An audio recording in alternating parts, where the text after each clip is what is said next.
멀쩡해요.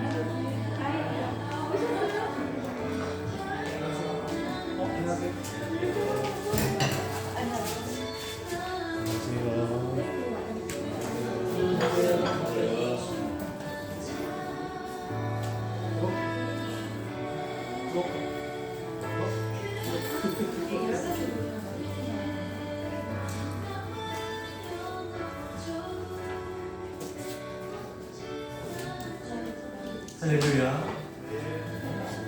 10월 30일 새생명 비전교회 오신 모든 분들 주님의 이름으로 축복하고 환영합니다. 우리 함께 먼저 기도함으로 시작하도록 하겠습니다. 아버지 하나님 감사드립니다. 오늘 우리가 드리는 예배가 하나님이 진정으로 기쁘게 받으시는 정말 신령한 예배가 될 수 있도록 하나님 저들의 생각과 마음을 온전히 주장하여 주시옵소서. 그리고 이곳이 마치 라마노역과 같이 성령의 충만한 하나님 아버지 하나님이 기뻐하시는 장소가 될 수 있도록, 하나님이 거하시는 장소가 될 수 있도록 하나님 인도하여 주시옵소서. 이 모든 말씀 지금도 살아계셔서 우리의 삶을 온전히 인도하시는 예수 그리스도의 이름으로 기도드렸사옵니다. 아멘. 안녕하세요. 교육예배 나오신 여러분들, 한 분 한 분을 진심으로 축복하고 환영합니다. 여러분이 한 주 내내 기다려왔던 찬양 시간입니다. 저희 다 같이 기쁜 마음으로 주님을 찬양드릴 때 하나님께서도 정말 기쁘게 저희 예배를 받아주실 것을 믿습니다. 다 같이 박수치며 찬양드리겠습니다.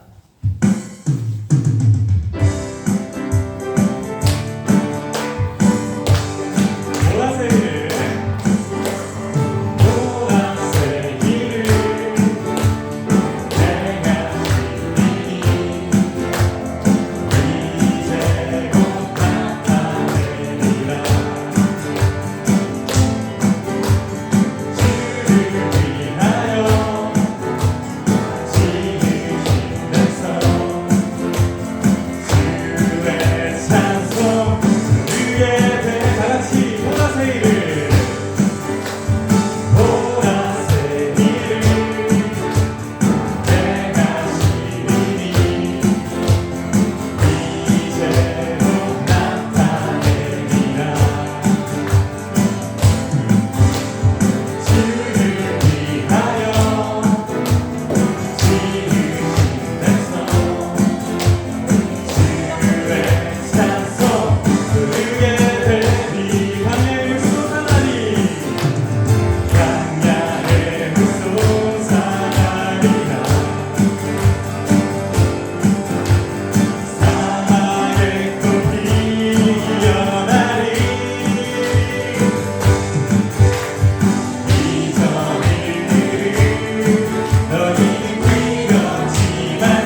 임하소서. 마지막 날에 마지막 고백하겠습니다. 마지막 날에 내가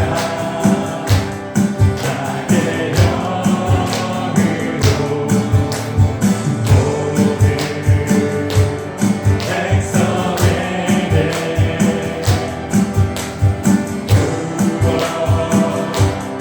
여기서 먼저 밤의 꿈에서 고백해보겠습니다.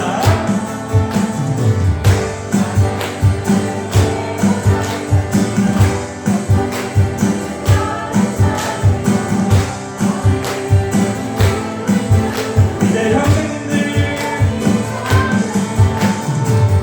자녀들은 내려갈 것이요 청년들은 환상을 보고 아비들은 다같이 주의 영이 아멘 성령이여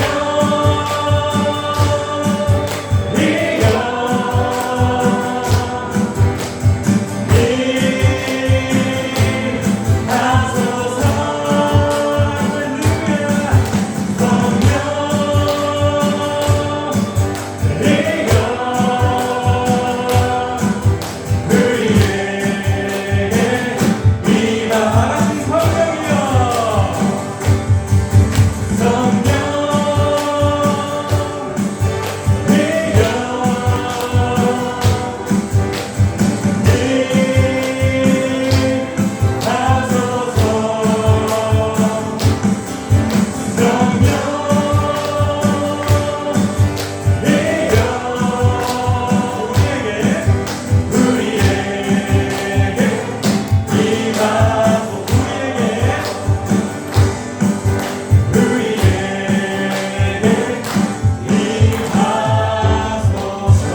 할렐루야.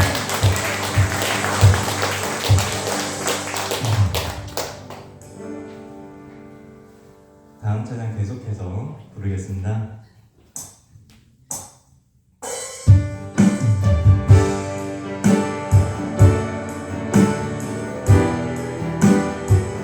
정말 주님을 바라보는 마음으로 주님께 다가가는 마음으로 찬양드리겠습니다.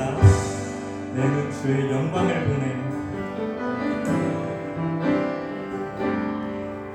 내 눈 주의 영광을 보네. 우리 가운데 계신 주님 그 빛난 영광 온 하늘 덮고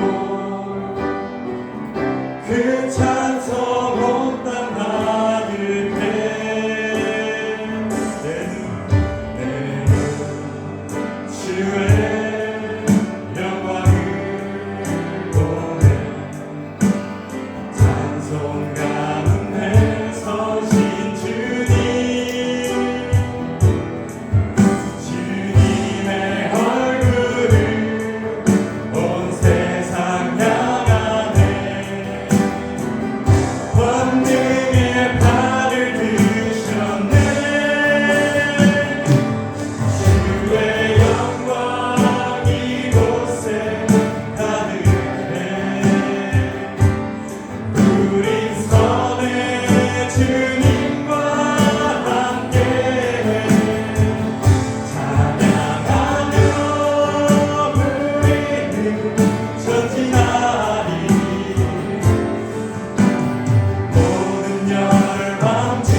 모든 민족이 구원을 얻기까지 다 같이 고백했으면 좋겠습니다.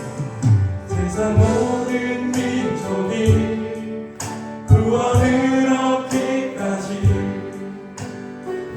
쉬지 않으시는 하나님,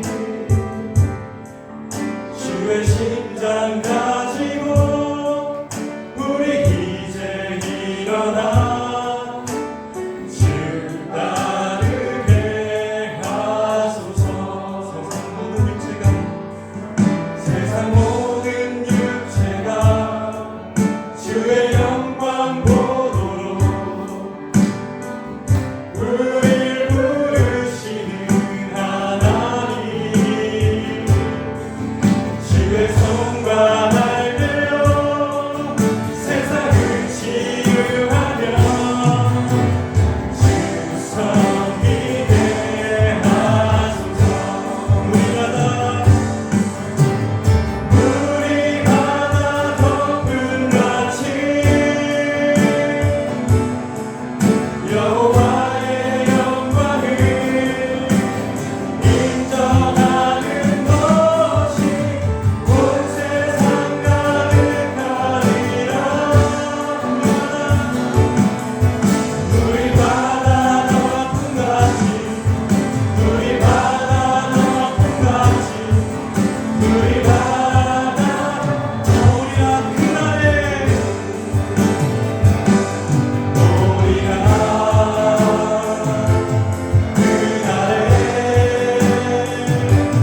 주의 영광 가득한 세상. 우리는 듣게 되리 세상 가득한 승리의 감성. 우리 바다 덮음같이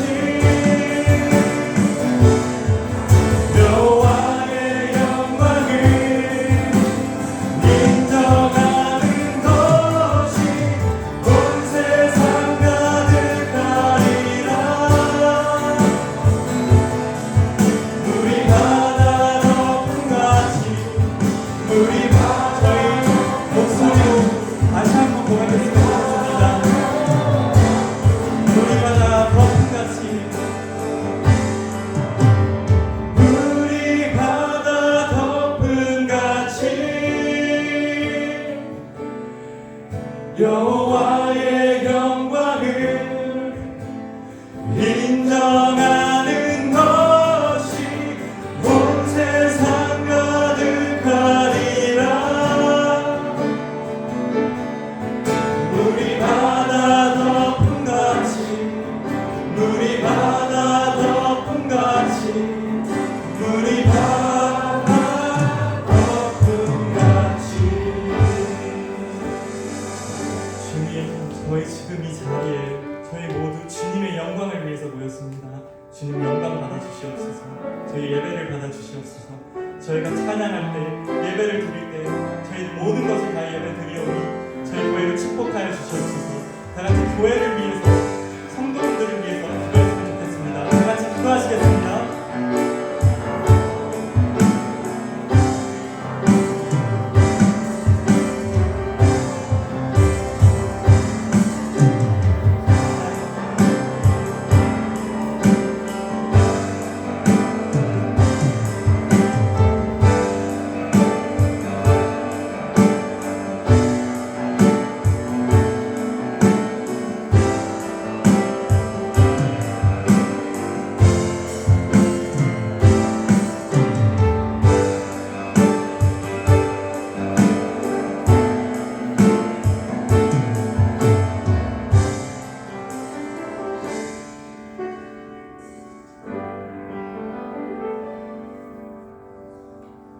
복 있는 사람은 악인들의 길을 따르지 아니하며 죄인들의 길에 서지 아니하며 오만한 자들이 자리에 앉지 아니하고 오직 여호와의 율법을 즐거워하여 그 율법을 주하러 묵상하는도다.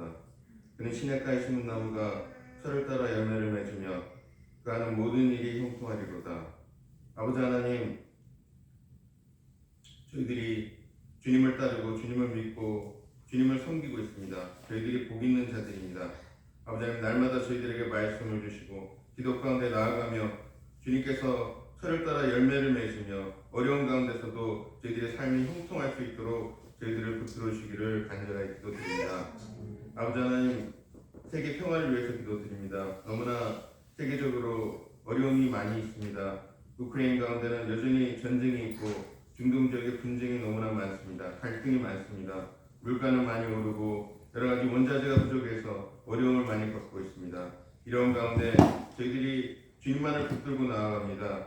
주님의 자녀들을 붙들어 주시옵시고 보호해 주시옵시고 저희들의 생명을 보호해 주시옵시고 저희들을 선하게 이 어려운 가운데서 인도해 주시기를 간절하게 기도드립니다. 우리의 고국 한국 땅을 위해서 기도드립니다. 어려운 일을 당했습니다. 많은 젊은이들이 목숨을 잃었습니다. 아버지 하나님, 유가족들 가운데 위로를 주시고 또 부상자들 가운데 치유 손길로 함께 하셔서 더 이상의 사망자가 나오지 않도록 붙들어 주시기를 간절히 기도드립니다.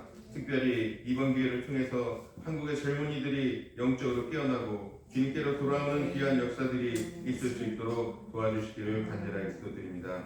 아버지 하나님, 저희 새생명 비전교회를 허락해 주심을 감사를 드립니다. 저희들이 새로운 이름으로 이렇게 모두 모여서 단합해서 합심해서 주님만을 바라보며 이제 나아갈 수 있도록 인도해 주셔서 감사를 드립니다. 저희 교회는 한 영혼을 정말 소중히 여기고 그 영혼을 구원하고 생명력을 그 영혼이 얻기까지 힘쓰는 교회가 되기를 소망합니다. 아버지 하나님, 목사님을 비롯해서 모든 목자님들과 성도분들이 한마음 한뜻으로 모여서 복음 역사와 생명 역사를 위해서 나아가길 원합니다. 저희 교회를 축복해 주시고 인도해 주시길 기도드립니다. 이에 필요한 저희들의 예배 처소지를 찾고 있습니다. 아버지 하나님, 주님께서 예배하신 처소가 있을 것을 믿습니다. 선하게 저희들을 인도하여 주시고 가장 합당한 곳으로 예배 처소를 허락해 주시기를 간절하게 기도드립니다. 뿐만이 아니라 준비해야 될 것이 많이 있습니다. 여러 가지 시스템들과 장비들과 아버지 시설들이 구비가 되어야 됩니다. 모든 아버지 하나님 협력하는 손길들을 보내주시고 저희들이 모두 단합하여서 이 모든 것들을 다 이루고 저희들이 목표하는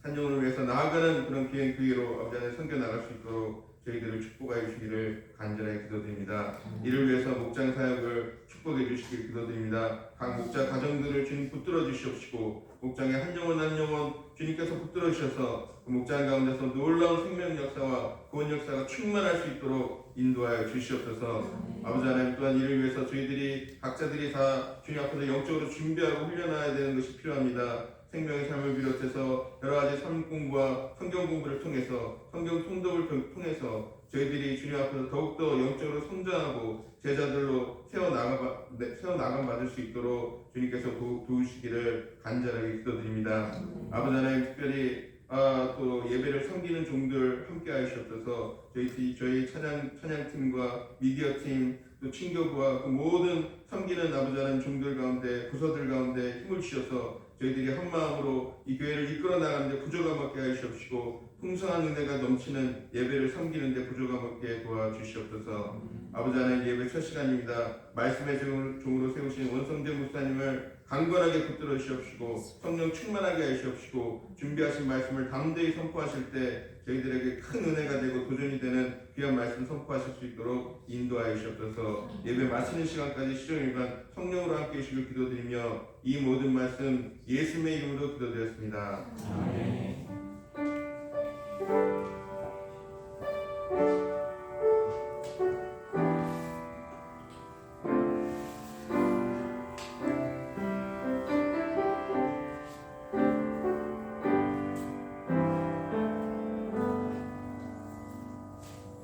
할렐루야. 우리 광고 시간입니다. 우리 옆에 있는 분들에게 먼저 정말 잘 오셨습니다. 이렇게 인사하겠습니다. 정말 잘 오셨습니다. 축복합니다. 사랑합니다. 정말 잘 오셨습니다. 먼저 오늘 주일 예배에 함께 하신 모든 분들을 주님의 이름으로 축복하고 환영합니다. 우리 교회는요, 10월 20일 2022년 10월 20일 텍사스 주정부의 교회 설립 절차가 완료되었습니다.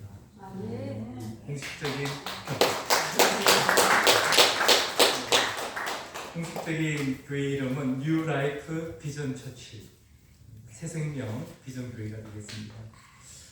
그래서 오늘 새로운 예배 처소를 보러 가기 위해서 오후 3시에 여기서 가까운 곳입니다. 오늘 저희가 예배드리고 있는 곳에서는 9분에서 10분 정도 걸리는 사우스 칼로니하고 페이지에 있는 그 코너에 있는 건물을 보러 가게 돼 있는데요. 우리 시간이 가능하신 분들은 우리 다 함께 가셨으면 좋겠습니다. 후보지 중 첫 번째입니다. 앞으로도 계속 좋은 곳을 하나님께서 보여주시려 믿습니다. 그리고 11월 1일부터 12월 15일까지 저와 이제 커피 브레이크, 이 커피 브레이크 다른 교회에서 이제 성경 공부 이름으로 불리는데요. 저희 교회는 이제 가볍게 하는 신방이 좀 부담스럽게 느껴지잖아요. 가볍게 커피 한 잔도 좋으니까 우리가 12월 15일까지 저와 함께 커피 브레이크 하는 시간을 갖도록 하겠습니다. 제가 먼저 요청을 드릴 텐데요. 그러지 않는 분들은, 원하시는 분들은 저한테나 또 우리 원진숙 사모에게 전화를 주시든지 이메일을 주시면 감사하겠습니다. 제가 이제 커피 브레이크 하면서 우리 목장에서 나누는 소소한 감동들 우리들도 다 여쭤보고 싶고요. 또 우리 새생명 비전교회를 통해서 하나님께서 주시는 어떤 비전을 갖고 계신지도 한 분 한 분 만나서 여쭤보고 싶습니다. 새벽 기도회가 화요일부터 금요일까지 새벽 6시에 줌으로 드려지고 있습니다. 많은 분들이 지금 은혜를 받고 있는데요. 원하시는 분들 들어오시면 이렇게 얼굴 안 보여주셔도 됩니다. 아침에 우리 여자분들은 분장 안 하시고 되거든요. 제가 어떤 분들은 손만 좀 보여달라고 했는데도 손은 턱만 보여주시고 들어오셔서 우리 찬양하고 말씀 나누고 기도하면서 함께 은혜를 나눴으면 좋겠습니다. 이번 주 성경 통독은 누가복음 8장에서 24장, 요한복음 1장에서 4장까지입니다. 그리고 우리 이어서 환영하는 시간을 갖도록 하겠습니다. 오늘 멀리서 휴스턴에서 우리 강동현 집사님, 김영아 집사님 예배에 함께 해주셨습니다. 일어나시면 우리 환영하는 시간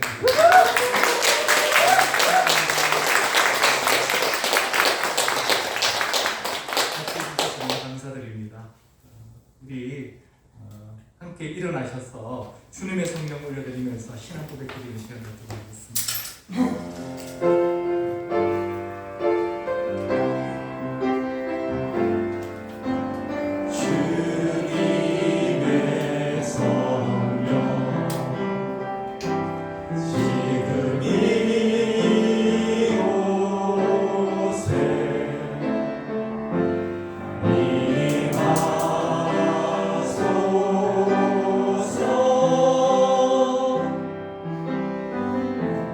이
창조주를 믿습니다.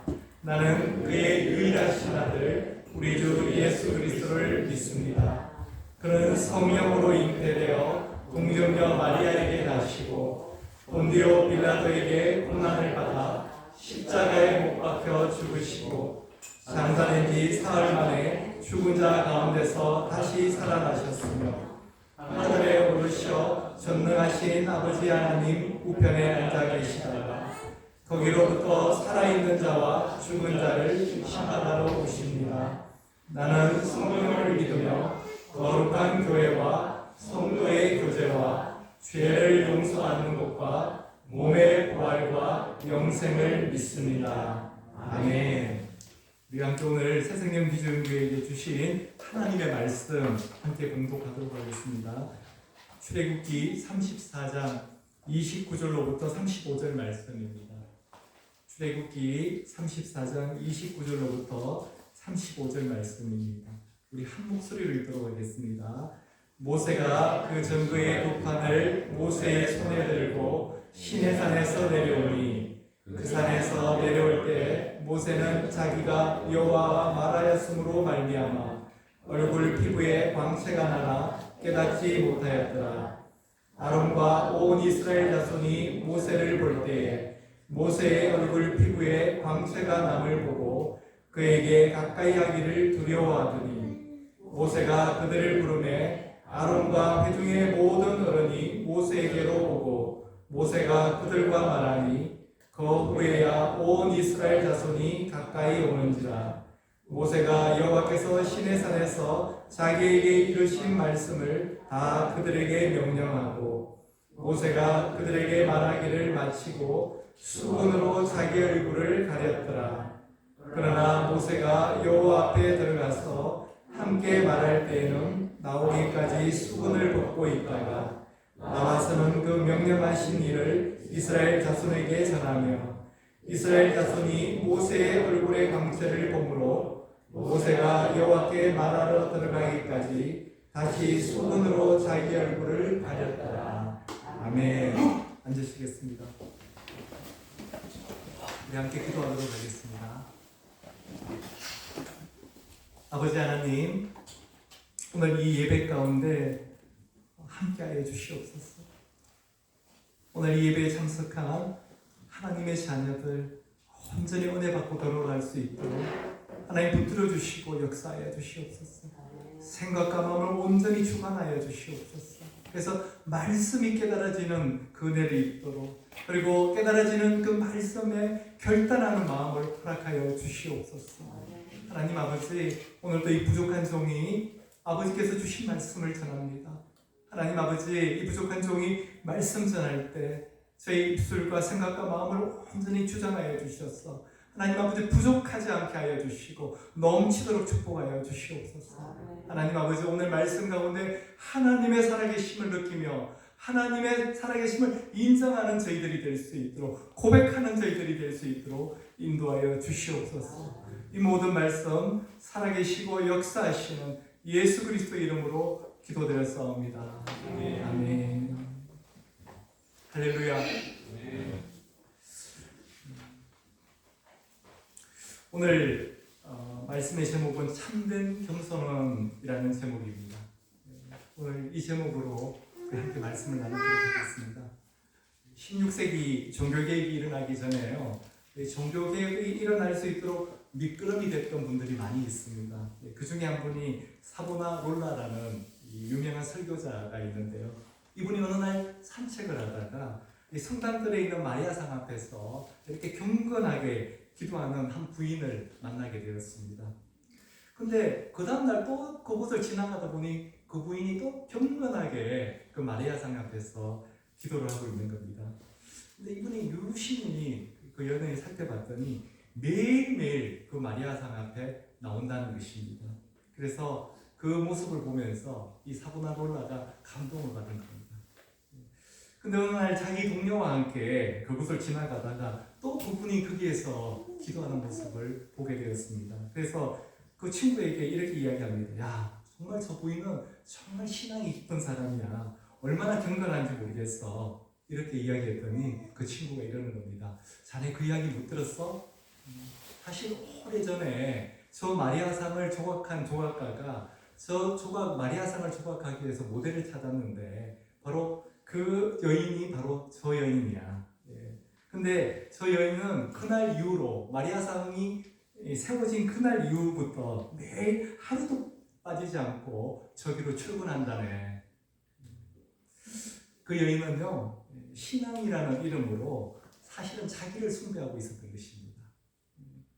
성경 인물 가운데 가장 겸손한 사람이 누구일까요? 두말할 나이도 없이 예수님이시죠. 예수님이시죠. 갑자기 다 생각을 하시고 예수님께서는요, 하나님의 아들이라는 하늘 보좌를 다 버리시고 이 땅에 오셔서 저와 여러분들 위해서 모든 것을 다 주신 분이십니다. 가장 겸손하신 분이십니다. 그러면 예수님 빼고 성경에서 누가 가장 겸손한 사람일까요? 이제는 생각하시고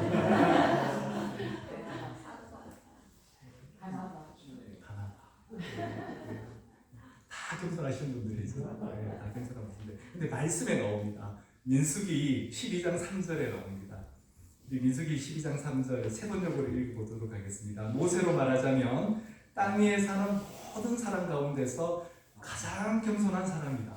성경에 나옵니다.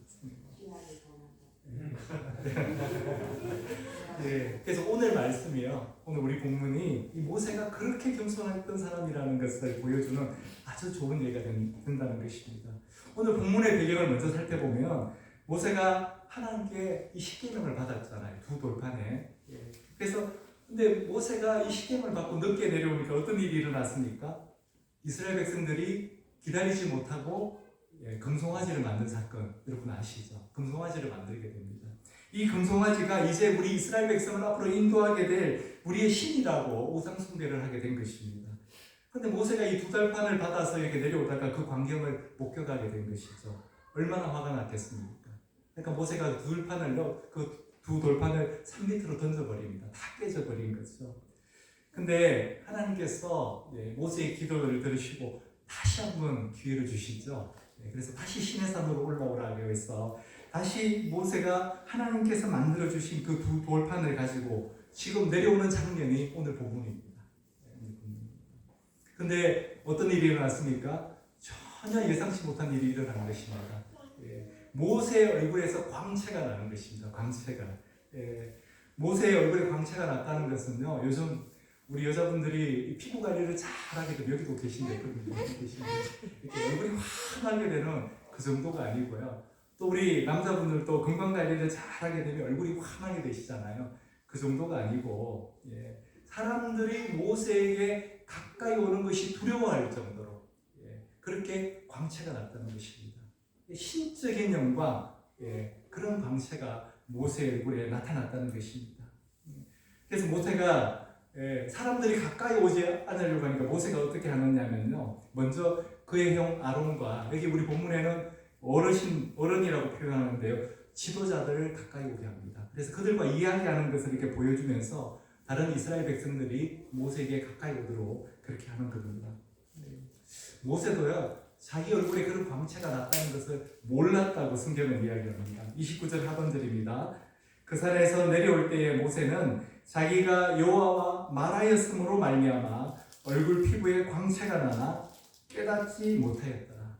모세는 몰랐다는 겁니다. 왜 그렇습니까? 우리가 얼굴에 광채가 난다고 해서 뭐 피부가 따끔따끔하거나 그런 게 아니잖아요. 당연히 모르죠. 모를 수 있습니다. 근데 어떻게 알게 되었다고 합니까? 30절 말씀입니다. 아론과 온 이스라엘 자손이 모세를 볼 때에 모세의 얼굴 피부에 광채가 남을 보고 그에게 가까이 하기를 두려워하더니, 사람들이 자기를 두려워하는 모습을 보고 모세가 알게 되었다는 것입니다. 그때서야 내 얼굴에 초자연적인 광채가 나는구나, 신적인 영광이 있구나 하는 것을 알게 되었다는 것입니다. 근데 모세는요, 하나님이 시내산에서 자기의 주신 그 말씀, 십계명의 말씀을 백성에게 먼저 다 전한 다음에 어떻게 하느냐면요, 33절입니다. 모세가 그들에게 말하기를 마치고, 다 하나님이 말씀하신 일을 다 마치고 수건으로 자기 얼굴을 가렸더라. 수건으로 자기 얼굴을 가리는 겁니다. 그리고 그 후에는요, 회막에 들어가서 하나님과 대화할 때는 그 수건을 벗습니다. 그리고 다시 사람들 앞에 나타날 때는요, 수건으로 얼굴을 가리게 됩니다. 모세가 수건으로 얼굴을 가렸다는 것은요, 그가 얼마나 겸손한 사람이었다는 것을 우리에게 보여주는 말씀입니다. 이 고린도서 3장에 살펴보면 바울이 이 부분을 좀 다르게 이야기하는데, 오늘 우리가 출애굽기 말씀만 가지고 우리 함께 살펴보도록 하겠습니다. 만약에 저와 여러분, 우리 보통 사람 같았으면 하나님 앞에 나가서 하나님 앞에서 기도를 했는데 얼굴에 막 초자해적인 광채가 막 뿜어져 나오는 거예요. 그럼 여러분 어떻게 하시겠습니까? 우리 새생명 비전교회 성도분들은 다 수건으로 얼굴을 가리실 것이라고 믿습니다. 근데 보통 사람들은 어떻게 하냐? 아니면 또 이단 사이비 교주들은 어떻게 하겠습니까? 이것을 기회로 삼습니다. 사람들을 조정하려고 하고요. 이것을 기회로 삼아서 자기에게 그 신적인 그 권위를 더 부여하려고 합니다. 근데 모세로 말하자면요, 충분한, 그 사람들보다 더 그렇게 할 충분한 이유가 있었습니다. 왜냐하면 모세를 통해서 이미 많은 기적들이 일어났기 때문에 그렇습니다. 출애굽할 때 어떻습니까? 모세가 기도를 하니까요, 10가지 재앙이 일어납니다. 또 모세가 기도를 하니까요, 홍해가 갈라지는 기적이 일어난 것입니다. 그런 사람이 모세였습니다. 근데 지금 모세의 얼굴에 광채까지 나타나니까 모세가 마음만 조금만 잘못 잡으면 어떻게 됩니까? 자신에게 더 높은 영적인 권위를 부여하면서 스스로 높아지려고 했을 것입니다. 누가 그렇게 해도 누가 이 모세에게 뭐 말할 사람이 없었던 것이죠. 그렇기 때문에 모세의 얼굴에 광채가 났다는 것은요, 모세로서는 영적으로 상당히 위험한 순간이었습니다. 그가 교만해져서 자기를 하나님의 자리에까지 만약에 끌어올렸다면 모세는 그 자리에서 아마 끝장이 났을 것입니다. 그러나 모세는요, 자기의 얼굴에 광채가 나는 것을 알고도 불구하고 먼저 하나님이 자기에게 명령하신 일을 다 마쳤습니다. 그리고 얼굴을 수건으로 가렸습니다. 이것이 바로 모세가 이 땅에서 가장 겸손한 자였다는 것을 말하는 것입니다. 자, 오늘 우리는 이 모세의 겸손을 통해서 정말 참된 겸손이 무엇인지를 우리가 한번 배워나가도록 하겠습니다. 첫 번째로 참된 겸손은 하나님과의 관계에서 시작한다는 것입니다. 참된 겸손은요, 하나님과의 관계에서 시작합니다. 이게 무슨 말이냐면요, 우리가 겸손하면 어떻습니까? 우리가 인격 수양의 결과로 생긴 것이다, 이렇게 생각을 하게 됩니다. 내가 인격 수양을 잘했기 때문에 내가 겸손한 자야, 그렇게 생각한다는 것입니다. 물론 그럴 수도 있습니다. 그렇지만 성경에서 말하는 겸손은 좀 다르다는 것입니다. 그래서 우리가 주위에 보면요, 아직 예수를 안 믿는 분들 가운데서도 성품이 아주 좋으시고 겸손한 분들이 계십니다. 많이 있어요. 반면에 신앙생활을 오래 했으면서도 불구하고 그 사람 이러면요, 그 사람 좀 교만해, 이런 평을 듣는 분들이 계십니다. 그래서 성경에서 말하는 겸손은요, 인간적인 어떤 성품이나 인격 수양의 결과로서 나오는 겸손이 아니라는 것입니다. 하나님과의 관계에서 나오는 것이 진정한 겸손이라는 것입니다. 왜냐하면 하나님을 인격적으로 만난 사람은요, 교만할 수가 없습니다. 절대로 교만할 수가 없습니다. 우리가 하나님을 믿는다는 것이 뭡니까? 우리가 철저한 죄인이라는 것이 깨달아졌다는 것입니다. 나는 영원한 지옥불에 떨어져서 영원한 벌을 받아야 될 존재였는데 하나님의 은혜로 구원받았다는 것이 깨달아졌다는 것입니다. 우리가 잘 아는 사도 바울은요, 회심하고 난 다음에 하나님께로 돌아오고 난 다음에 한 20년이 지났을 때 이런 고백을 합니다. 나는 사도들 가운데 가장 작은 자다. 이때 비교 대상은 사도였습니다. 사도들이 많지 않았잖아요. 그 사도들 가운데 나는 가장 작은 자다, 이렇게 고백을 합니다. 그리고 그로부터 한 5년 후에는 어떤 고백을 하느냐면요, 이런 고백을 합니다. 나는 모든 성도 가운데서 지극히 작은 자보다 더 작은 자다. 이제는요, 하나님의 백성들 가운데서 지극히 작은 자보다도 더 작은 자라고 그렇게 고백을 합니다. 이 비교 대상이요, 하나님의 백성까지 확대가 되는 겁니다. 그리고 그로부터 또 한 5년 후에는 어떻게 고백하느냐면요, 나는 죄인 중에 괴수다. 우리는 다 죄인이지 않습니까? 다 죄인입니다. 예수님을 영접했거나 안 했거나 다 죄인입니다. 예수님을 영접한 사람은 어떻게 부릅니까? 용서받은 죄인. 예수님을 영접하지 못한 분들은 용서받지 못한 죄인. 다 죄인인데 그 중에 나는 괴수라는 거, 그렇게 고백을 하는 것입니다.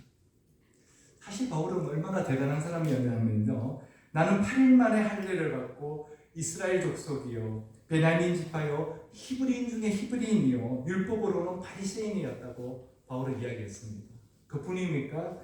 바울은요, 그 당시 미국과 같은 나라 로마 시민권을 가지고 있었어요. 그리고 당시 최고의 학자인 가말리엘 문화에서 배웠던 제자였습니다. 그랬던 그가 작아지고 작아졌어, 낮아지고 낮아졌어. 이제 나는 죄인 중에 괴수라고 고백하는 그런 단계까지 간 것입니다. 우리가 정말 하나님을 인격적으로 만나게 되었다면 겸손해질 수밖에 없다는 것입니다. 영국 성공의 한 신부님이 이런 말을 했습니다. 진정한 회심의 확실한 사인은 겸손이다. 저 사람이 정말 하나님께로 돌아왔는지를 보려면 알 수 있는 것은요, 저 사람이 겸손한지 안 한지를 보면 알 수 있다는 것입니다. 우리가 정말 크리스찬인지 아닌지를 알 수 있는 그 시금시독이 바로 이 겸손이라는 것입니다. 제가 28절, 29절을 한번 읽어드리도록 하겠습니다. 모세가 여호와와 함께 40일 40야를 거기 있으면서 떡도 먹지 아니하였고 물도 마시지 아니하였으며 여호와께서는 언약의 말씀 곧 십계명을 그 판들에 기록하였더라. 모세가 그 증거의 두 판을 모세의 손에 들고 시내산에서 내려오니 그 산에서 내려올 때에 모세는 자기가 여호와와 말하였으므로 말미암아 얼굴 피부에 광채가 나나 깨닫지 못하였더라. 거기는 시내산이죠. 모세는 이 시내산에서 하나님과 40일 동안을 같이 보냈습니다. 페이스 투 페이스, 하나님과 얼굴과 얼굴을 맞대고 40일 동안을 보낸 것입니다. 하나님이 불러주시는 말씀을 받아줬고요, 하나님이 말씀해 주시는 모든 것들을 깨달았습니다. 하나님과 정말 온전히 하나가 되는 그 40일을 보낸 거죠. 그리고 내려왔더니 그의 얼굴에 빛이 났던 것입니다. 우리가 여기에서 영적인 원리를 발견할 수 있는데요, 그것은요, 하나님을 인격적으로 만나게 되면요, 그 사람은 반드시 변한다는 것입니다. 하나님을 인격적으로 만나게 되면 그 인생에 반드시 변화가 일어난다는 것입니다. 모두 다 모세처럼 얼굴에 빛이 나는 것은 아니지만 하나님을 만났다면 반드시 그 인생에 변화가 있다는 것입니다. 근데 그 변화 중에 가장 근본적인 변화가 뭐라는 것입니까? 겸손이라는 것입니다. 겸손. 하나님을 만난 사람은 겸손합니다. 우리도 그렇잖아요. 어떤 큰 것을 경험하고 나면 이제 작은 것은 생각이 안 나잖아요. 저는 가보지 못했는데 저희 그 버킷리스트 중에 하나인데 이구아스 폭포나 나이가라 폭포 보신 분들 여기 계시잖아요. 계시죠? 저는 대신 뭘 봤냐면 제주도의 천지연 폭포를 보고 왔거든요. 신혼여행 가서. 아마 이구아스 폭포, 나이가라 폭포 보게 되면요, 여러분 천지연 폭포 보셨어요? 정말 저는 기대를 엄청 하고 왔는데 조그만 데서 물이 떨어지는 것에 불과하거든요. 사진은 굉장히 거창하게 나오잖아요. 보신 분들 아시잖아요. 아무것도 아닙니다. 천지연 폭포가 생각이 나겠습니까? 이구아스 폭포 앞에서? 그런 겁니다. 우리가요, 하나님의 크신 영광을 경험하게 되면요, 내 자신은 아무것도 생각이 안 나는 것입니다. 그렇다면 교만한 사람은 왜 교만해지느냐? 하나님의 그 크신 영광 앞에 서보지 못했기 때문에 그렇습니다. 교만한 사람들은 천지연 폭포밖에 모른다는 것입니다. 나이가라나 이구아스 폭포 자체를 생각하지 못한다는 것입니다. 그래서 이 교만이라는 것은 우리로 하여금은요, 하나님의 참된 은혜, 하나님의 크신 영광을 맛보지 못하게 하는 아주 큰 영적인 방해물이라는 것입니다. C.S. 루이스가 쓴 이 순전한 기독교라는 책이 있습니다. 여러분 많은 분들이 읽어보셨죠?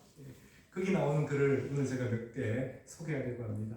이 C.S. 루이스는 이 순전한 기독교에 있어요. 이 교만과 겸손에 대해서 이야기를 많이 했는데 그는 이렇게 이야기합니다. 살인, 간음 등 그 어떤 흉악한 죄도 교만에 비하면 벼룩에 물린 자국에 불과하다. 살인, 간음 이게 얼마나 큰 죄입니까? 근데 교만에 비하면요 세 발의 피라는 것입니다. 교만에 비하면 이 살인이나 간음이 세 발의 피다. 왜 그렇게 이야기합니까? 이 교만이 모든 악과 죄의 뿌리이기 때문에 그렇게 이야기합니다. 그리고 교만 중에서도 어떤 교만이 가장 위험한 교만이 있냐면요 바로 영적인 교만입니다.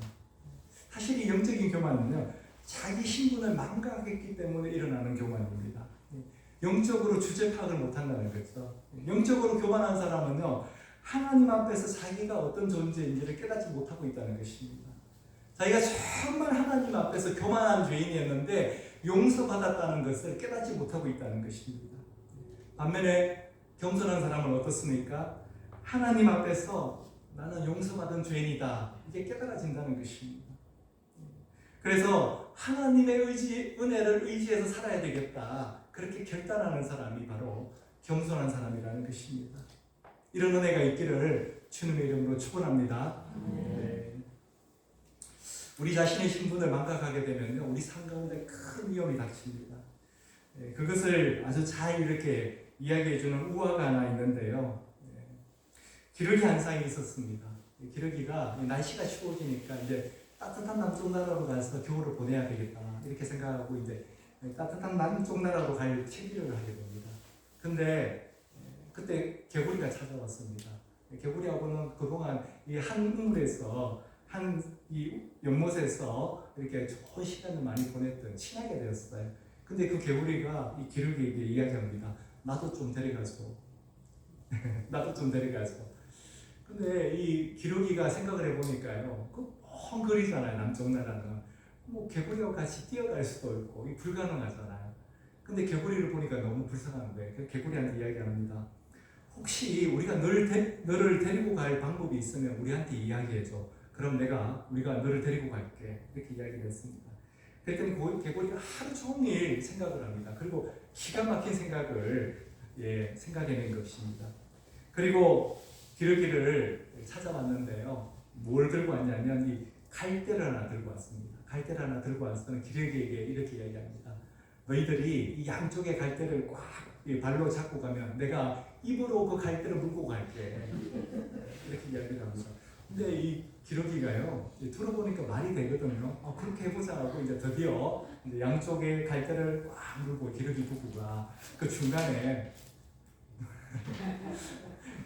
입으로 개구리가 그 갈대를 꽉 물고 날아오기 시작했습니다. 근데 진짜 날랐어요. 근데 이 새는 기러기는 새니까 나는 게 그냥 일상이잖아요. 아무렇지도 않은데 이 개구리는 뛰어봤자 이 정도잖아요. 이 정도 뛰는 개구리가 나니까 처음에는 무척 두려웠는데 이게 익숙해지니까 너무 신나는 거예요. 근데 신날 정도로 하늘에서 난리가 난 겁니다. 옆에 날아가는 다른 새들이 저것 봐 개구리가 날고 있네. 어떻게 저런 생각을 했지? 야 천재다 천재 막 이러는 겁니다. 근데 개구리 마음속에 어떤 생각이 들어온지 아십니까? 그것이 너무 자랑스러운 겁니다. 저거 내가 생각한 건데. 그래서 그 감동을 이기지 못하고요. 그것을 말하고 싶은 충동이 생깁니다. 그 아이디어 내가 낸 거야! 이렇게 말하는 순간 개구리가 어떻게 되는지 여러분 아시겠죠? 겸손은요, 하나님 앞에서 내가 어떤 존재인지를 기억해내는 것입니다. 내가 어떤 존재였는지를 기억해내는 것입니다. 내가 용서받은 죄인임을 늘 기억하고 하나님이 베푸신 그 은혜에 의지하면서 살아갈 때 우리는 정말 하나님이 기뻐하시는 그 참된 겸손의 삶을 살게 된다는 것입니다. 두 번째로 모세의 겸손을 통해서 배울 수 있는 참된 겸손은 자기를 잊어버리는 것입니다.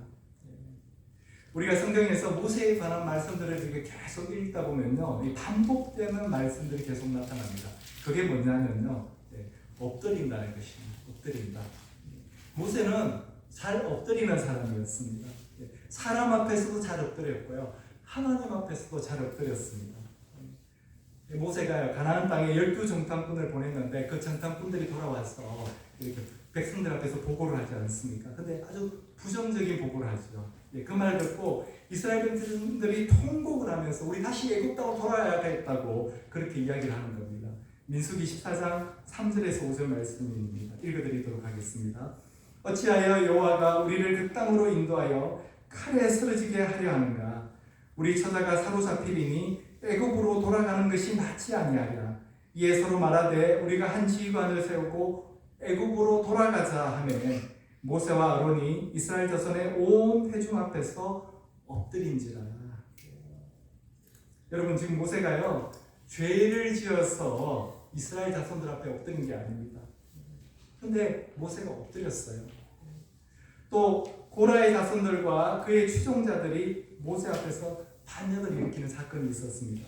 민수기 16장 1절에서 3절 말씀인데요. 레위의 정손 고하스의 손자 이스라엘의 아들 고라와 로벤 자손 엘리압의 아들 다단과 아비람과 벨렛의 아들 온이 당을 짓고 이스라엘 자손 총회에서 택함을 받은 자 곧 회중 가운데서 이름 있는 지휘관 250명과 함께 일어나서 모세를 거스르니라 반역을 하는 거죠. 그들이 모여서 모세와 아론을 거슬러 그들에게 이르되 너희가 분수에 지나도다 회중이 다 각각 거룩하고 여호와께서도 그들 중에 계시거늘 너희가 어찌하여 여호와의 총회 위에 스스로 높이느냐. 너희만 하나님이 함께 하시나 우리도 하나님이 함께 하시나 너희만 거룩하냐 우리도 거룩하다면서 이제 반역을 하는 겁니다. 근데 그때 또 모세가 어떻게 하느냐면요. 민수기 16장 4절에 보면 모세가 듣고 엎드렸다고 합니다. 모세가 이 말을 다 듣고요 엎드렸다고 합니다. 백성들의 그런 반역에 굴복한 것이 아니고요. 모세는 하나님 앞에 엎드렸던 것입니다. 비록 자기는 잘못한 것이 없지만요. 모세는 백성들을 통해서 저런 일이 있을 때 혹시나 나의 부족함이 있는가 살펴보고 것입니다. 그래서 하나님 앞에 자신을 돌아보고 겸손하게 엎드렸다는 것입니다. 하나님이 왜 모르시겠습니까? 모세가 잘못했는지 백성들이 잘못했는지 하나님은 다 아십니다. 그래서 하나님께서 그 백성들을 진멸하시겠다고 하는 겁니다. 그랬더니 또 모세는 엎드리는 겁니다. 이번에 엎드린 이유는요. 이 백성들을 살려달라고 중보기도하기 위해서 엎드렸다는 것입니다. 민수기 16장 22절입니다. 그 두 사람이 엎드려 이르되 이 두 사람은 아론과 모세를 말합니다. 하나님이여 모든 육체의 생명의 하나님이여 한 사람이 범죄하였거늘 온 회중에게 진노하시나이까. 온 이스라엘 백성들을 다 멸하시면 안 됩니다. 또 민수기 16장 45절은 이렇게 이야기합니다. 너희는 이 회중에게서 떠나라. 내가 순식간에 그들을 멸하려 하노라 하시매 그 두 사람이 엎드립니다. 하나님 앞에 엎드렸다는 것입니다. 모세는 잘 엎드리는 사람이었습니다. 왜 그랬을까요? 그는 겸손했기 때문에 그렇습니다. 자기 자신의 어떤 잘잘못을 따지기 전에요. 어떤 하나님으로부터 어떤 사인만 있으면 사람들로부터 어떤 사인만 있으면 그는 무조건 엎드렸다는 것입니다. 모세가 이렇게 백성들 앞에서 잘 엎드렸다는 것은요. 그가 이스라엘의 지도자라고 하는 그런 자신의 위치조차도 잊어버렸다는 것입니다. 자신의 주의나 어떤 장점이나 자랑거리를 잊어버렸다는 것입니다. 이것이 겸손한 사람의 특징입니다.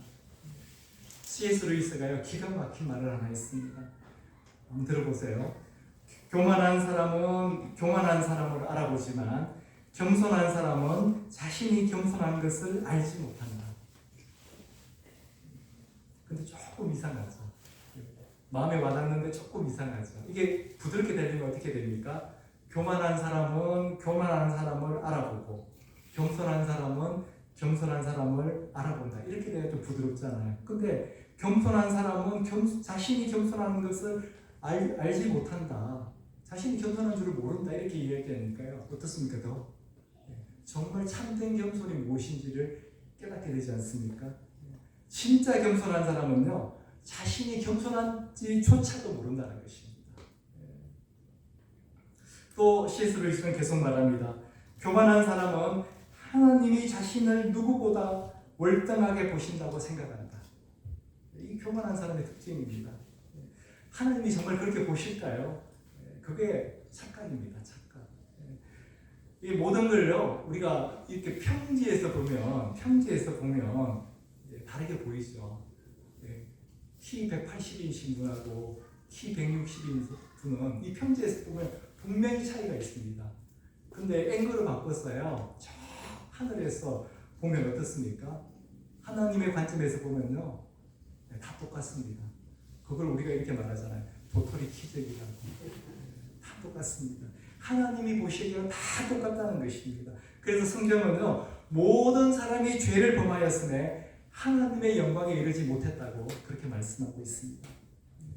그래서 지금 내가 교만한 사람인지 아닌지 판단하는 기준은 이겁니다. 나는 지금 내가 내세울 만한 것에 대해서 잊어버리고 사는가 아니면 그것을 기억하고 사는가.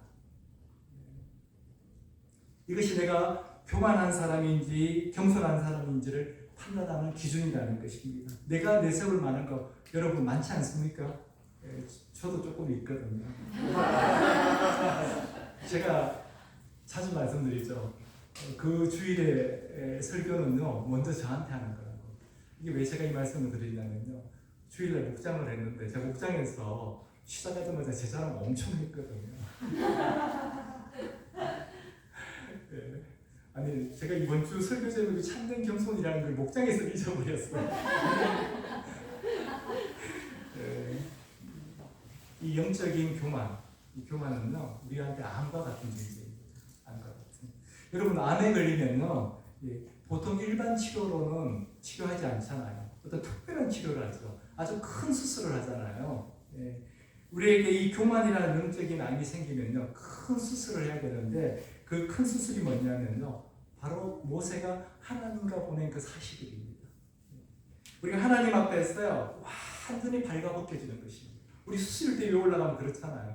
수술복 입는데 진짜 수술대에 올라가면 그 수술복자차도 없어지지 않습니까? 발가벗겨지잖아요. 하나님 앞에서 발가벗겨지는 그런 시간이 필요하다는 것입니다. 이것을 진지한 회개, 진정한 회개라고 우리는 말하는 것입니다. 모세가 40일 동안 하나님과 1대1로 생생하게 하나님 앞에서 머물렀기 때문에 모세는 겸손해질 수가 있었던 것입니다. 왜냐하면요 하나님 모세를 다 하니까 겸손해질 수밖에 없다는 것입니다. 그렇기 때문에 그의 얼굴에서 광채가 나는 이렇게 교만해질 수밖에 없는 그 순간에도 모세는 얼굴을 가리고요 하나님 앞에서 또 사람들 앞에서 범죄하지 않을 수가 있었다는 것입니다. 왜 그렇습니까? 모세가 하나님과 인격적인 만남을 가졌기 때문에, 하나님과 시간을 보냈기 때문에 그럴 수 있었다는 것입니다. 이 참된 겸손은요 자기를 잊어버리는 것이라고 제가 지금 말씀드렸잖아요. 그러면 어떻게 하면 우리가 이 참된 겸손 자기를 잊어버릴 수가 있을까요? 제가 간단하게 두 가지만 말씀드리겠습니다. 첫 번째는요 코람데오입니다. 코람데오. 하나님 앞에서 내가 24시간 늘 하나님이 내 앞에 계시다고 하면요 그것만 잊어버리지 않는다면 우리는 겸손할 수가 있다는 것입니다. 제가 목장 시작할 때 그것을 잊어버렸다는 것입니다. 두 번째는요 다른 사람과 비교하지 않는 것입니다. 이 교만이 왜 생기냐면요 다른 사람과 나를 비교했을 때 우리가 어떻습니까? 조금 우쭐해지는 마음이 생길 수 있잖아요. 그 즐거움 때문에 그렇습니다. 그래서 다른 사람과 비교하지 않으면요 절대로 우리는 교만해질 수가 없다는 것입니다. 겸손할 수밖에 없다는 것입니다. 만약 비교하고 싶으면요 내 과거의 나하고 지금의 나를 비교해 보시기 바랍니다. 다른 사람 비교하지 마시고. 사실 이런 영적인 교만에 빠지기 쉬운 사람이 누구냐면요 바로 저 같은 목사입니다. 실제로는 여기 계신 분들보다 훨씬 못한데도 불구하고요 이 목사라는 직분 때문에 또 우리 성도분들이 자꾸 이렇게 올려주시다 보니까 내가 마치 성도분들보다 영적인 위에 있다고 그렇게 착각을 하게 된다는 것입니다. 사실 내가 영적인 위에 있다 아니면 영적으로 부족하다는 것은 하나님이 판단하시는 문제거든요. 근데 그걸 자꾸 사람이 내가 판단을 하게 된다는 것입니다. 그래서 참된 겸손은 자기 자신을 잊어버리고 하나님의 일만 잘 되기를 바라는 것입니다. 정말 이런 참된 겸손이 있기를 주님의 이름으로 축원합니다. 세 번째로 모세를 통해서 배울 수 있는 참된 겸손은 맡겨주신 사명을 끝까지 잘 감당하는 것입니다. 맡겨주신 사명을 감당하는 것이 참된 겸손이라는 것입니다. 모세는 오늘 자기가 전혀 의도하지도 않았고 예상하지도 못했던 일을 겪게 된 것입니다. 자기 얼굴에 빛이 나니까요, 자기 자신이 얼마나 놀랐겠습니까? 근데 거기에 영향받지 않고 모세는 하나님이 자기에게 주신 사명을 끝까지 잘 감당했다는 것입니다. 32절 하반절을 우리 읽어보도록 하겠습니다. 모세가 여호와께서 시내산에서 자기에게 이르신 말씀을 다 그들에게 명령하고, 하나님께서 두 번째 돌판을 모세에게 주시면서 이 내용들을 백성에게 전하라고 했습니다. 모세는 그 일을 끝까지 다 잘 감당했다는 것입니다. 그렇다면 누가 겸손한 사람입니까? 하나님의 일을 잘 끝까지 감당하는 사람이 겸손한 사람이라는 것입니다. 근데 어떤 분들은요, 이 겸손을 착각해서 나 할 줄 아는 거 없어요. 나 아무것도 못하는데요. 이걸 겸손이라고 생각하는 분들이 계십니다. 잘못된 생각이라는 거죠. 진정한 겸손은요, 자기 의견이나 주장을 내세우지 않는 것이라는 것입니다. 하나님의 말씀에 순종해 하는 것이 진정한 겸손이라는 것입니다. 무슨 말씀을 하시는지 순종하는 삶. 하나님이 가라고 하면 가고, 멈추라고 하면 멈추고, 하라고 하면 하고, 하지 말라고 하면 하지 않는 것이 겸손이라는 것입니다. 예수님께서 자신의 인격이 어떻다라고 딱 한번 말씀하신 적이 있는데요. 그게 마태복음 11장 29절입니다. 우리가 같이 한번 읽어보도록 하겠습니다. 마태복음 11장 29절. 나는 마음이 온유하고 겸손하니 나의 멍에를 메고 내게 배우라. 그리하면 너희 마음이 쉼을 얻으리니. 나는 마음이 온유하고 겸손하니 이렇게 말씀하시고요. 그 다음에 어떻게 말씀하셨습니까? 나의 멍에를 메고 내게 배우라. 아무것도 안 하는 게 마음이 온유하고 겸손한 게 아니라는 것입니다. 예수님과 같이 예수님처럼 마음이 온유하고 겸손하게 되려면요, 예수님이 말씀하신 그 멍에를 멜 줄 알아야 된다는 것입니다. 예수님이 주시는 이 멍에를 메는 것이 겸손이라는 것입니다. 근데 예수님은요, 이렇게 말씀만 하시고요, 본을 안 보이신 분이 아니라 말씀대로 본을 보이신 분이십니다. 우리가 잘 아는 빌립보서 2장 5절에서 8절 말씀 제가 읽어드리도록 하겠습니다. 너희 안에 이 마음을 품어라. 곧 그리스도 예수의 마음이니 그는 근본 하나님의 본체시나 하나님과 동등됨을 취할 것으로 여기지 아니하시고 오히려 자기를 비워 종의 형체를 가지사 사람들과 같이 되셨고 사람의 모양으로 나타나사 자기를 낮추시고 죽기까지 복종하셨으니 곧 십자가에 죽으십니다. 아멘. 예수님은요, 겸손하시기 때문에 죽기까지 복종하셨던 분이십니다. 예수님은 겸손하시기 때문에요, 하나님께서 자신에게 맡기신 그 사명을 죽기까지 순종하셨던 분이십니다. 우리는 예수님의 이 겸손한 모습을 보면서요, 또 깨닫게 되는 것이 있는데 그것이 무엇이냐면요, 겸손의 원동력이 어디서 오는 것이냐면요, 사랑에서 온다는 것입니다. 사랑에서. 단적인 데가 어떤 게 있습니까? 할아버지가 손자를 사랑하는 그 마음입니다. 할아버지가 이 손자를 사랑하면 어떻게 됩니까? 손자하고 놀 때 할아버지 나 말 태워줘 하면 어떻게 됩니까? 할아버지가 말이 됩니다. 엎드려서 말이 됩니다. 할아버지 나 비행기 태워줘 하면 또 엎드려서 뭐가 됩니까? 할아버지가 비행기가 됩니다. 왜 그렇습니까? 사랑하기 때문에. 사랑하기 때문에. 예수님께서는요, 저와 여러분을 너무 사랑하셨어요. 우리하고 하나님 사이가 너무 멀어져서 도저히 가까이 가실 수가 없으니까 어떻게 합니까? 이 예수님이 그 다리가 되어주신 것입니다. 우리와 하나님 사이를 메꿔주신 것이죠.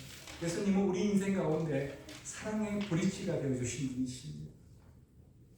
이 예수님이 지신 그 십자가, 예수님이 피 흘리고 죽으신 그 십자가가 바로 하나님과 우리를 이어준 다리가 된 것입니다. 예수님은 겸손하셨기 때문에 하나님께서 맡겨주신 그 사명을 죽으심으로까지 순종하셨던 것입니다. 여러분, 우리도 마찬가지입니다. 정말 우리가 진정으로 겸손하다면요, 예수님과 같은 삶을 살아야 된다는 것입니다. 예수님처럼 사는 게 무엇입니까? 다리가 되는 삶입니다. 다리가 되는 삶. 우리가 세상에 나가면요, 하나님과 관계가 끊어진 사람들이 너무나 많습니다. 하나님과 관계가 끊어진 사람이 너무나 많아요. 우리 눈에 보입니다. 그럼 오늘 어떻게 됩니까?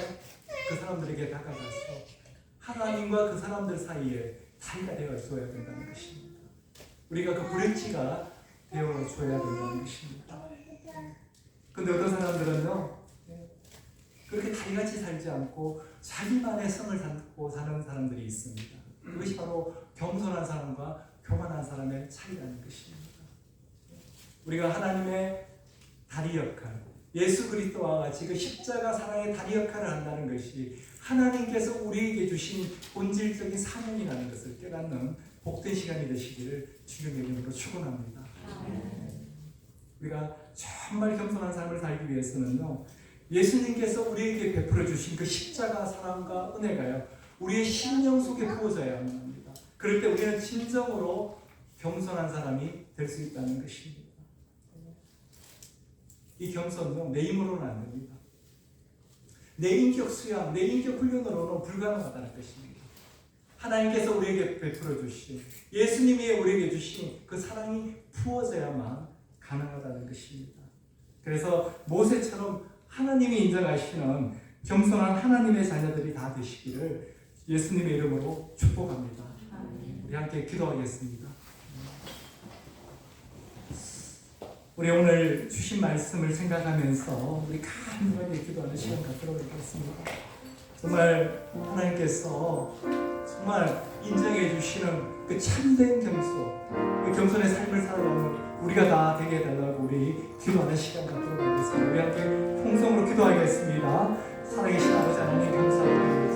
하나님 역사하여 주시옵소서. 하나님 아버지 우리 삶 가운데 있는 모든 교만이 끝나갈 수 있도록 하나님 역사하여 주시옵소서. 하나님 아버지 우리의 삶이 온전히 주님께 바쳐지는 삶 되게 하여 주시고 하나님 앞에 온전히 서게 되는 삶 되게 하여 주시옵소서. 우리의 모든 부끄러움이 벗어지고 교만이 벗어지고 정말 하나님께서 정말 진정으로 사랑으로 덮으시는 하나님 아버지 겸손한 삶이 될 수 있도록 하나님 아버지 역사하여 주시옵소서. 하나님 붙들어 주시옵소서. 하나님 앞에 섰을 때 사람들 앞에 섰을 때 모세처럼 아버지 하나님 엎드리는 자가 되게 하여 주시옵소서. 하나님 내 자신을 다 잊어버리고 하나님 앞에서 무조건 엎드리는 자가 하나님 앞에 겸손하게 무릎 꿇는 자가 될 수 있도록 하나님 아버지 저희들을 붙들어 주시고 역사하여 주시옵소서. 하나님 어떤 상황 가운데서도 하나님이 우리에게 주신 그 사명을 완수하는 자가 될 수 있도록 하나님 역사하여 주시고 인도하여 주시옵소서. 아버지여 역사하여 주시옵소서. 아버지여 붙들어 주시옵소서. 아버지여 역사하여 주시옵소서. 아버지 하나님 감사드립니다. 하나님 아버지 오늘도 하나님께서 은혜해 주셨어.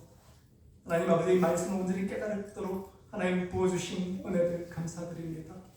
하나님 저희가 진정한 하나님의 은혜를 힘입어서 정말 하나님과 세상의 다리가 될 수 있도록 그 사랑의 브릿지 역할을 하는 저희들이 될 수 있도록 그 사명을 감당하는 저희들이 될 수 있도록 저희들을 붙드시고 인도하여 주시옵소서. 이 모든 말씀 지금도 살아계신 예수 그리스도의 이름으로 기도드렸사옵니다. 아멘. 우리 함께 이 찬양 올려드리면서 오늘 말씀을 다시 한번 새겨보도록 하겠습니다. 우리 그리고 봉헌하는 시간 갖도록 하겠습니다.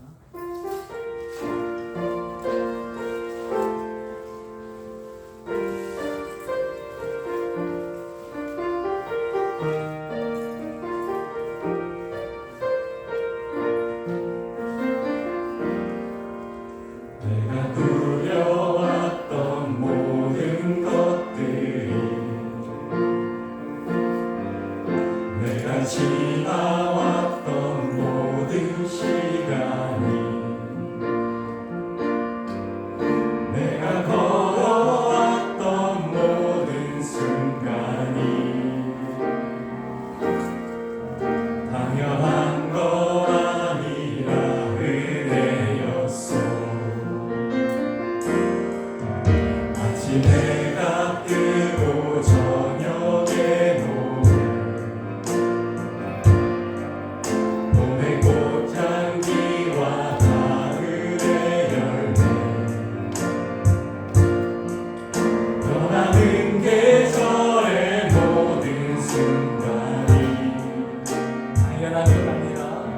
당연한 것 아니라 은혜였소.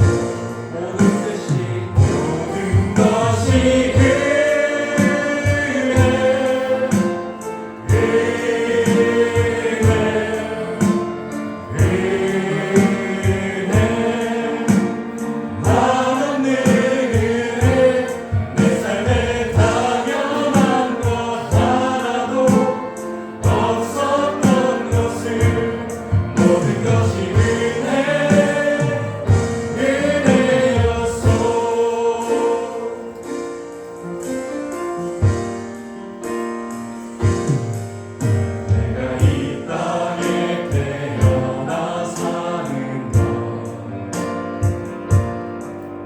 어린아이 시절과 지금까지 숨을 쉬며 살며 꿈을 꾸는 삶 당연한 것 아니라 은혜였어. 내가 하나님의 자녀로 살며 오늘 찬양하고 예배하는 삶 복음을 전할 수 있는 축복이 당연한 것 아니라 은혜였어. 모든 것이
우리 함께 예물을 위해서 기도하겠습니다. 아버지 하나님 감사드립니다. 하나님 아버지 모든 것이 은혜였음을 고백합니다. 우리 삶에 내 공로가 하나도 없다는 것을, 모든 것이 하나님이 주신 것이라는 것을 하나님 고백합니다. 하나님 모든 것이 하나님이 주신 것 가운데 기쁨으로 드릴 수 있는 이 손길 허락하여 주심에 감사드립니다.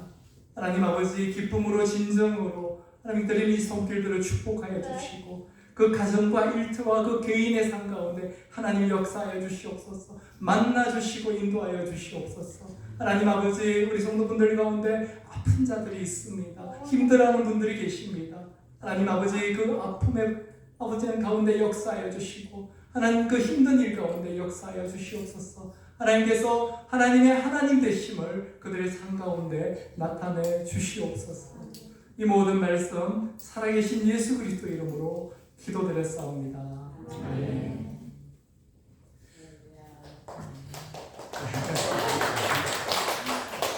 오늘 우리가 참된 겸손에 대해서 살펴봤는데요. 우리가 보리가 익으면 익을수록 어떻게 됩니까? 고개를 숙이잖아요. 속이 꽉 찰수록 고개를 숙이지 않습니까? 신학도 마찬가지입니다. 영적으로 성숙하면 성숙할수록 우리 삶 가운데 하나님의 은혜가 부어지면 부어질수록 우리는 엎드릴 수밖에 없다는 것입니다. 모세처럼 엎드리게 된다는 것입니다. 정말 참된 겸손의 삶을 살게 된다는 것입니다. 오늘 우리 다 일어나셔서 회성 부르고 축도로 예배 마치도록 하겠습니다.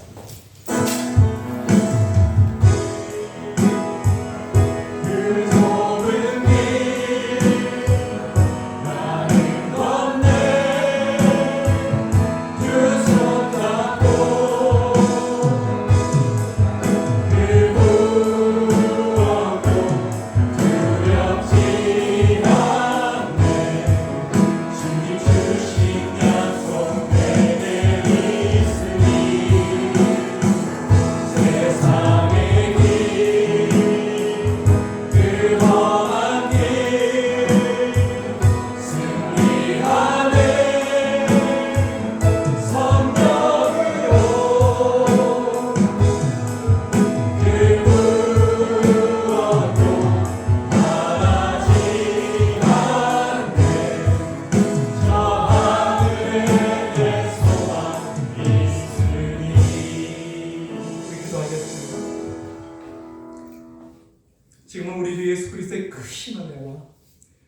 하나님 아버지의 놀라우신 사랑과 성령의 교통하신 인도하신 보호하심이 지금 이 자리에 있는 모든 성도들 머리 위에 그리고 그 가정과 일터 위에 지금부터 영원토록 함께 하시기를 주님의 이름으로 축원하옵나이다.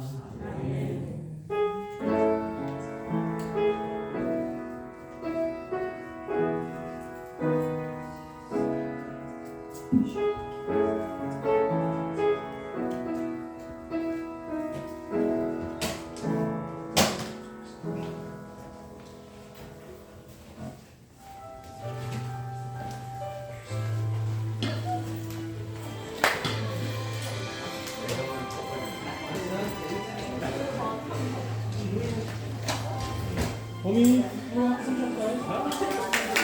I love you.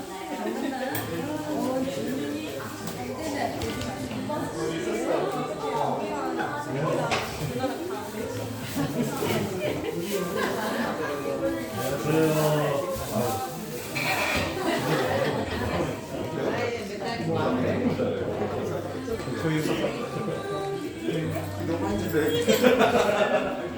운다.